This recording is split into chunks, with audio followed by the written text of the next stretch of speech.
Ouais, je voulais te parler de cette crème qui a plutôt tendance à détruire ton système immunitaire. C'est les crèmes à base de cortisone. Si tu as eu un eczéma, du prurite, des choses comme ça, une inflammation de la peau, on te prescrit une crème à la cortisone. Et puis en général, tout rentre dans l'ordre. Sauf que des fois, ça peut amener des ennuis. Et en plus, cette crème, finalement, tu la ranges dans ta boîte à pharmacie. Et puis un jour, voilà quoi, il y a un gamin où toi, tu as un petit bobo, tu as un petit bouton. tu prends cette crème à la cortisone et t'en mets sur la peau. Et c'est vraiment le genre de choses qu'il faut éviter, il faut en avoir conscience. Qu'est-ce qui se passe en fait quand tu mets de la cortisone sur la peau? N'oublie pas que la peau c'est la première ligne de défense, hein. C'est ta ligne de défense contre les microbes, les virus. Ta peau c'est comme une forteresse. Et quand tu vas entrer dans une forteresse, dans le corps humain, tu sais que par exemple si tu commences à avoir une blessure ouverte, très rapidement tu sais que tu peux en mourir en quelques heures parce que ça crée une brèche pour tout un tas de germes pathogènes, de microbes, de virus. Et en fait quand tu t'enduis de crème à la cortisone, il se passe à peu près le même phénomène. La cortisone décape, c'est comme un Karcher, ça va complètement décaper la peau à l'endroit où tu mets la crème.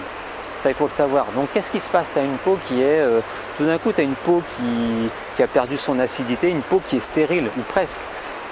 Et le souci c'est que si tu as un germe pathogène, une saloperie qui se balade et qui se dépose à l'endroit où tu as mis la cortisone, ça peut être une catastrophe. C'est-à-dire qu'un déséquilibre immense, tu as un déséquilibre entre les germes pathogènes et les bonnes bactéries, ta ligne de défense. Alors c'est pour ça que je t'en parlais. Il faut vraiment essayer d'éviter de trop mettre de cortisone, de trop en utiliser.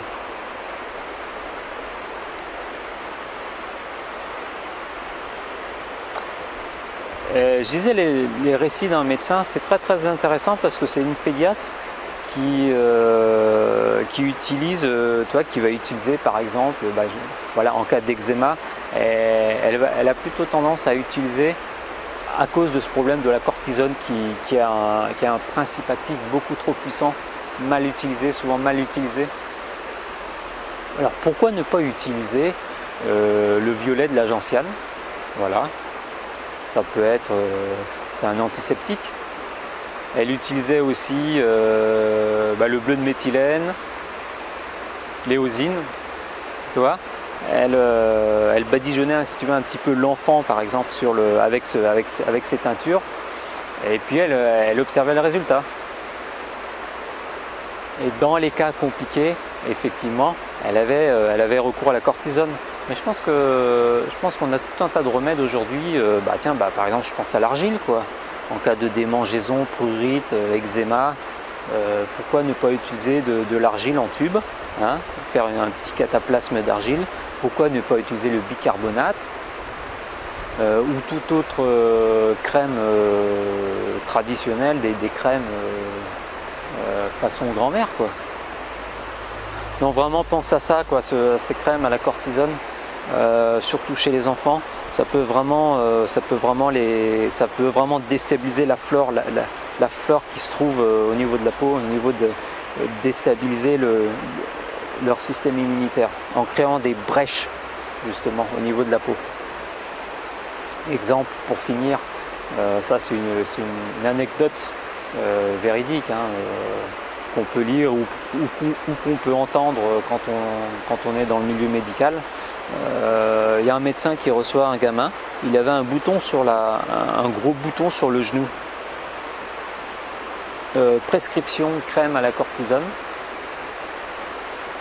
Très rapidement le bouton disparaît, sauf que 3 jours après, la jambe elle commence à avoir sur la jambe, le gamin il commence à avoir des grosses plaques rouges, hein, et des plaques avec des papules. La jambe commence à gonfler Alors là, le gamin est emmené à l'urgence, aux urgences. Et qu'est-ce qui se passe en fait? Ils détectent un genre de staphylocoque doré. Qu'est-ce qui s'est passé? L'explication, elle est simple. Le médecin va te donner l'explication. Derrière ce bouton rouge que le gamin avait, c'était peut-être apparemment, ça devait être un genre de panaris qui contenait tout un tas de germes pathogènes. Et avec la cortisone a tout nettoyé ça, si tu veux. Mais à la surface de la peau, si tu veux, il y a quelques germes pathogènes qui se sont déposés sur cette peau qui était devenue stérile, quoi, complètement aseptisée. Et finalement, ces germes pathogènes ont pu se développer et tu te retrouves avec un staphylocoque doré. Donc ça, c'est un exemple très parlant pour illustrer justement le propos justement sur les méfaits, les dangers de la cortisone, tout simplement.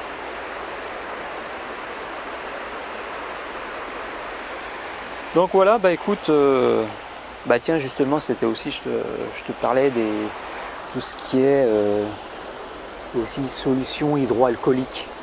Alors ça, on trouve ça dans les hôpitaux, mais ils en vendent aussi dans les supermarchés.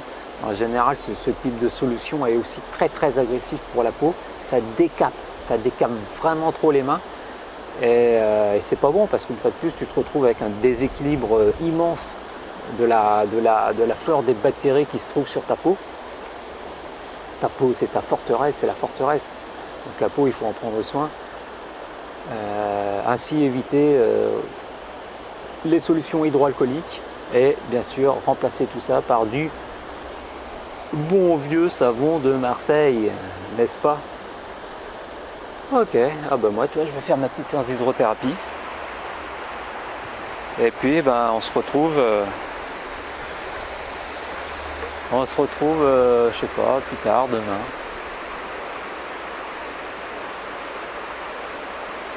À bientôt.